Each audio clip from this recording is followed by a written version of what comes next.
తూర్పుగోదావరి జిల్లా సామర్లకోట రైల్వే స్టేషన్లో ఎక్కువ కమిషన్కు నగదు మార్పిడి చేస్తున్న ముఠాను ఆర్పీఎఫ్ పోలీసులు అరెస్ట్ చేశారు. కేసును దర్యాప్తు చేపట్టిన విశాఖ ఎంవీపీ కాలనీ పోలీసులకు ప్రధాన నిందితుడు శ్రీనివాస్ గతంలో చేసిన మోసాలు విస్మయం కలిగించాయి. ఏటీఎంలో నగదు నింపే ఈ ఉద్యోగి ఒక్కో కేంద్రం నుంచి కొంత మొత్తంలో నగదును దాచేస్తూ సుమారు ₹1 కోటి దాచుకున్నాడని దర్యాప్తులో తేలింది.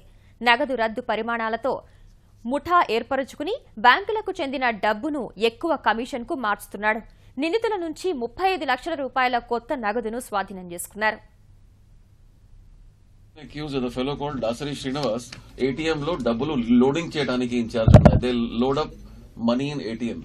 సో అన్ని టైంలో లోడింగ్ టైంలో కొంచెం డబ్బులు విత్డ్రా చేస్తా అన్నారు అన్ని ATM నుంచి.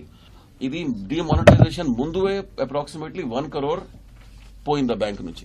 డిమానిటైజేషన్ తో మీరే 15 lakhs కి 20 lakhs రిటర్న్ వస్తున్నాయి.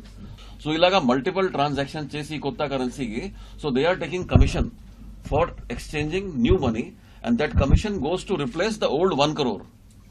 కొత్త కరెన్సీలో మనమే out of 74 lakhs 35 lakhs recover అయింది. ఇంకా కొత్త కరెన్సీ కూడా చాలా రికవర్ చేయాలి మనకు.